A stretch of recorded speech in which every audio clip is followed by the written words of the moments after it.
It was a lonely night in the countryside, the kind of quiet that made even the wind sound like a whisper. Thomas Hale sat on the old wooden porch of his farmhouse staring at the dark horizon.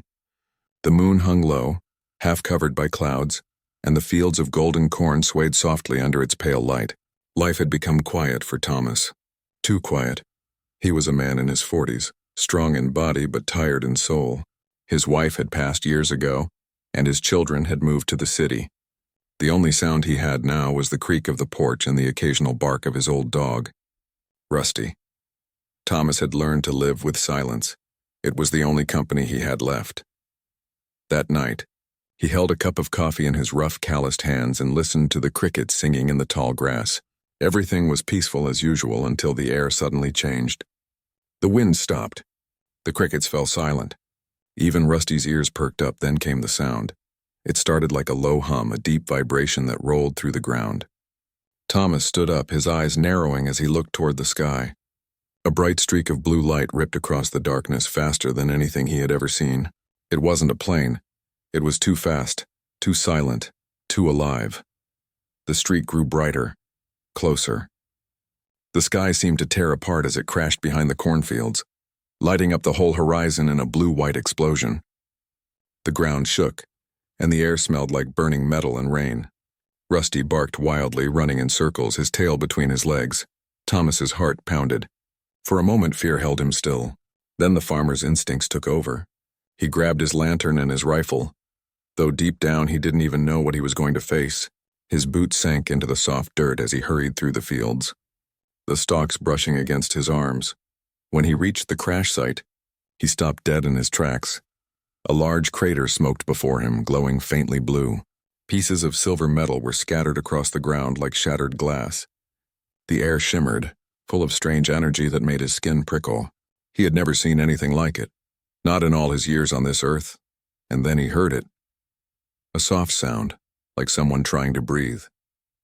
Thomas raised his lantern and looked closer. There, lying in the dirt near the edge of the crater, was a figure, small, fragile, wrapped in torn silver fabric that shimmered even in the dim light. Her body trembled weakly, and when she turned her head, Thomas froze. It was a girl, but not a human one. Her skin was pale, not white but faintly glowing like the surface of the moon. Her hair floated slightly as if gravity couldn't decide what to do with it, and her eyes, half open, were the color of starlight, bright and endless.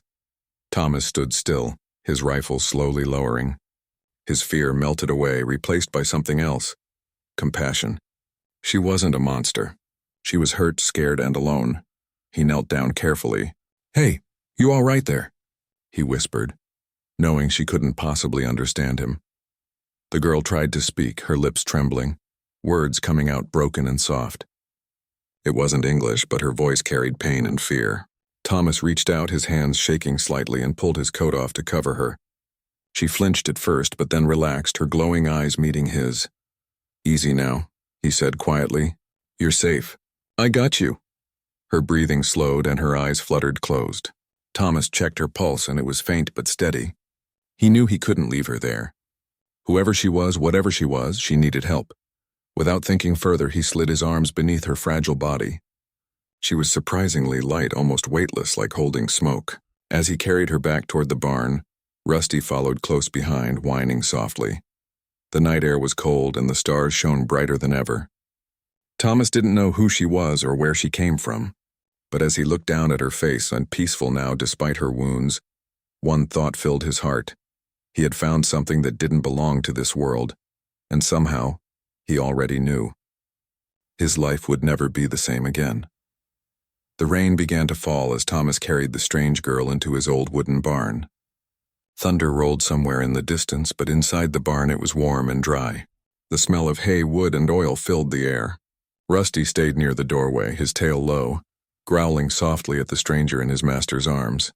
"Easy, boy," Thomas said gently, setting the girl down on a pile of clean hay. "She's not going to hurt us."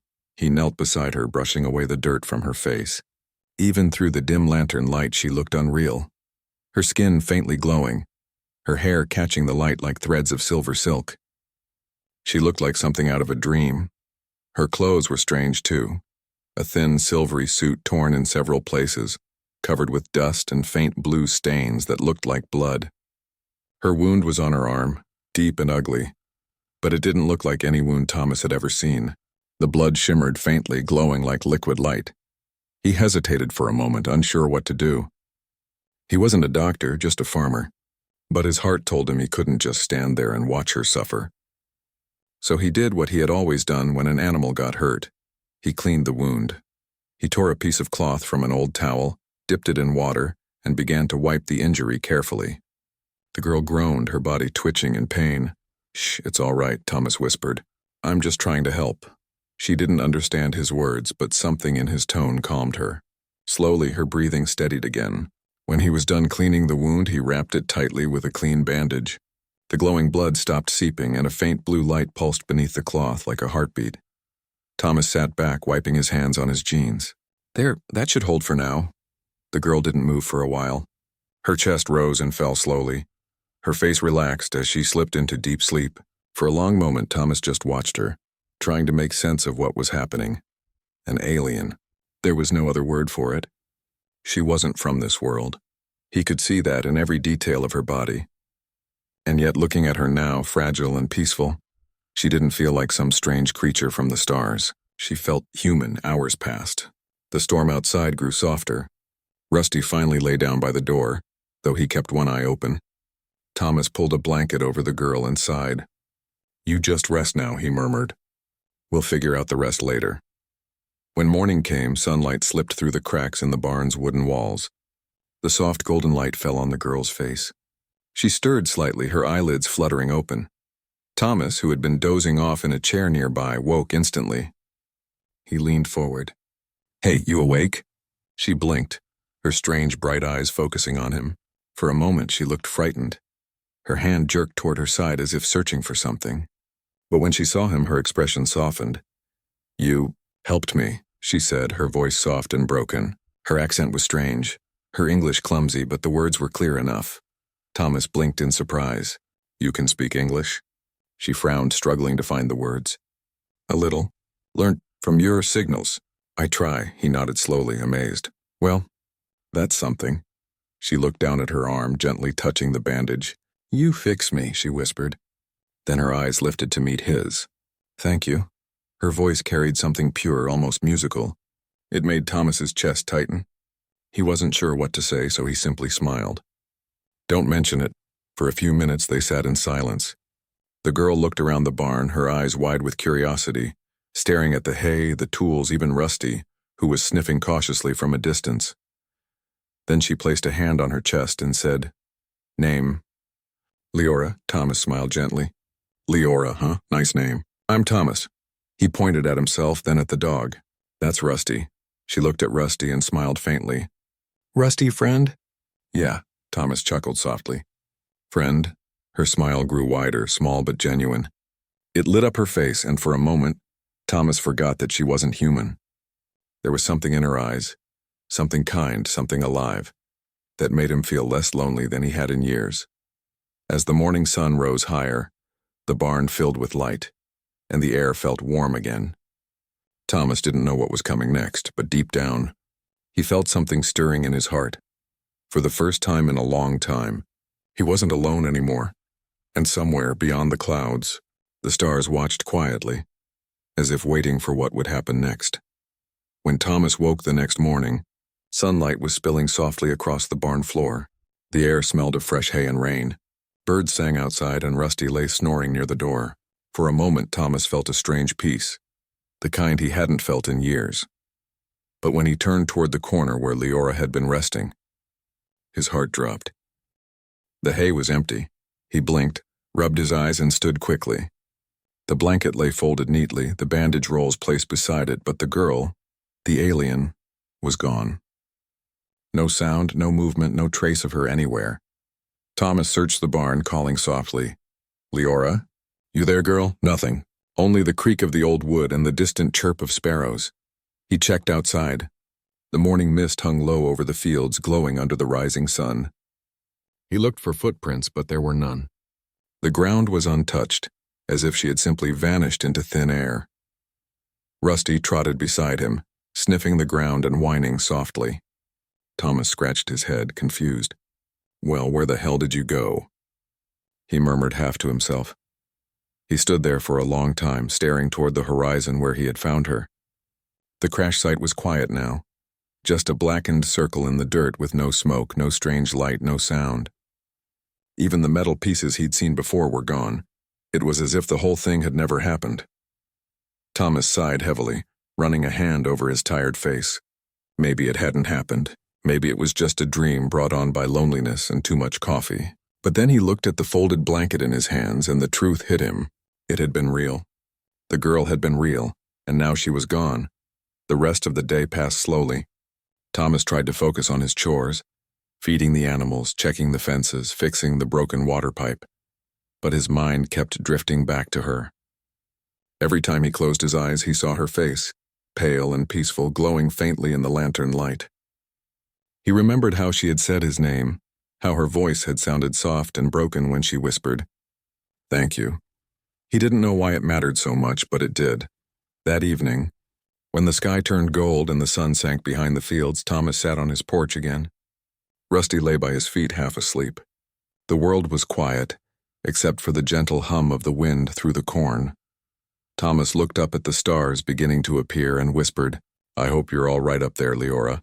He didn't expect an answer, but something strange happened. The air around him changed, just slightly, like a faint vibration in the wind. Rusty's ears perked up and he gave a small bark, staring toward the barn. Thomas frowned. "What is it, boy?" And then he heard it, a sound so soft he thought at first it was thunder. But it wasn't thunder. It was music, a low humming tone that seemed to come from the sky itself. He stood slowly, his eyes scanning the night. At first he saw only stars when they were bright and distant, but then one of them began to move. It grew brighter, closer, until it wasn't a star at all.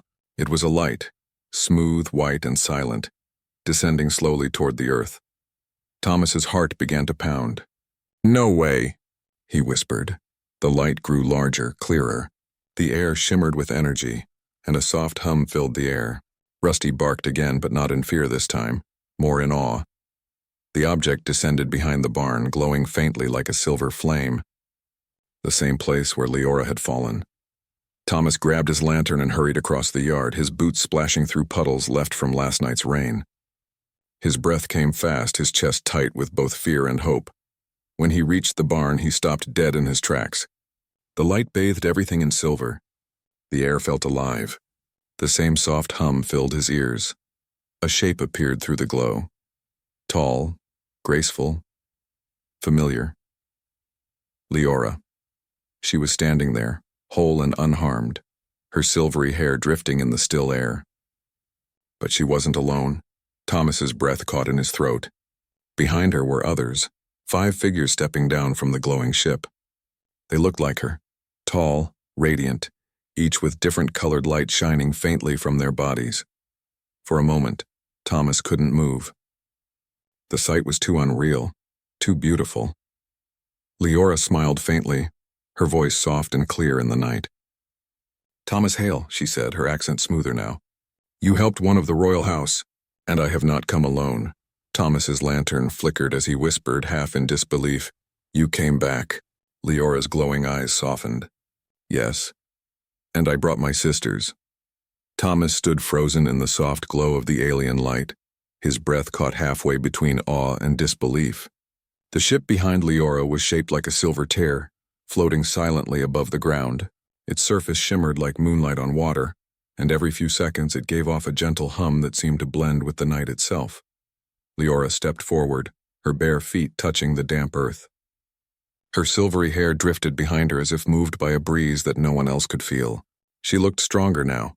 No longer the wounded girl who had fallen from the sky, but someone calm, graceful, and full of quiet power. And behind her came 5 others. They walked in perfect rhythm, like a single thought shared by 6 minds. Each of them was beautiful in a way that words could not capture, otherworldly, bright, and full of life. Thomas's heart pounded. He took a small step back, the light of his lantern trembling in his hand. Rusty barked once but then fell silent, his tail wagging low. as if even he felt there was no danger here. Leora raised a hand, smiling softly. "Do not fear, Thomas Hale," she said, her voice now clearer, her words smoother. "You showed kindness to one who was lost. I promised I would return." Thomas swallowed hard. "You really did come back," he said, his voice rough with emotion. Leora nodded slowly.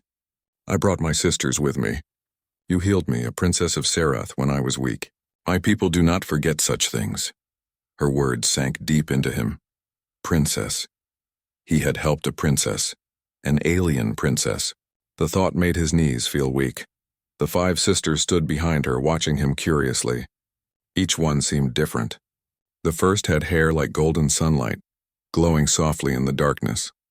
The second had deep blue eyes, calm and endless as the sea. The third's hair shimmered red, flickering like a living flame. The fourth's presence made the air smell like flowers, and the fifth, the smallest, looked at everything with the wide-eyed wonder of a child.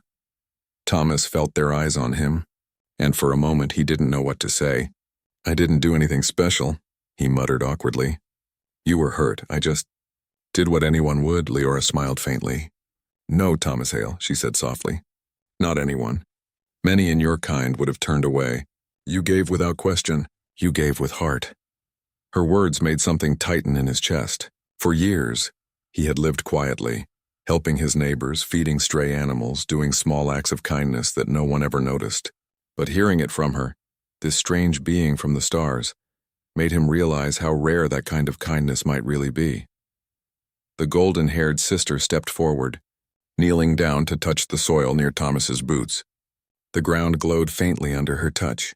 "This world," she said, her voice like wind in the trees, "is rich and alive. You grow life from soil alone. That is a gift." Thomas chuckled softly. "Well, I guess that's just farming, ma'am." The sisters exchanged looks of quiet admiration. "Farming," repeated the youngest, testing the word. "You feed your world with your hands." Leora looked at him again, her glowing eyes warm. "You saved a daughter of the stars. You cared for her as your own. In return, we bring our gratitude." Thomas frowned slightly, shaking his head. "I don't need anything in return. I just wanted to help." "That," Leora said, her voice soft as starlight, "is why you deserve everything." For a moment, there was only silence between them. The night breeze carried the scent of earth and rain. Fireflies blinked softly around them, tiny lights dancing among the shadows. Leora turned to her sisters and spoke a few words in her own language. The air shimmered faintly and the sisters smiled. Then they spread out across the field, walking among the rows of crops, their hands brushing the plants gently.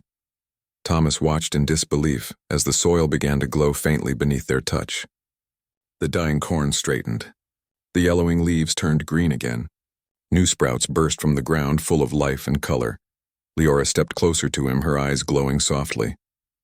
"You gave life to me," she said. "Now we give life to what feeds you." Thomas's throat tightened. He looked at the growing crops, at the sisters glowing in his fields, and then back at her. "I don't know how to thank you," he whispered. Leora smiled, her eyes full of warmth. "Say nothing, Thomas Hale. Your kindness already spoke louder than words." The silver ship behind them glowed brighter, as if answering her words.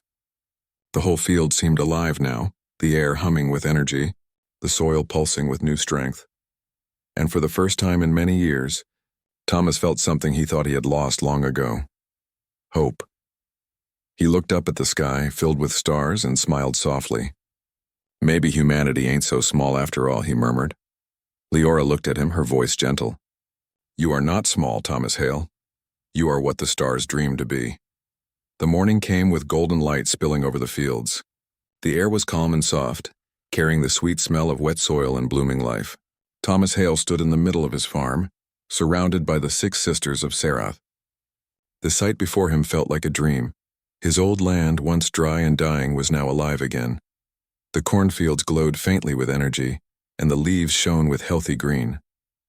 The soil under his boots pulsed with warmth as if it had a heartbeat of its own. Everywhere he looked, life was growing stronger.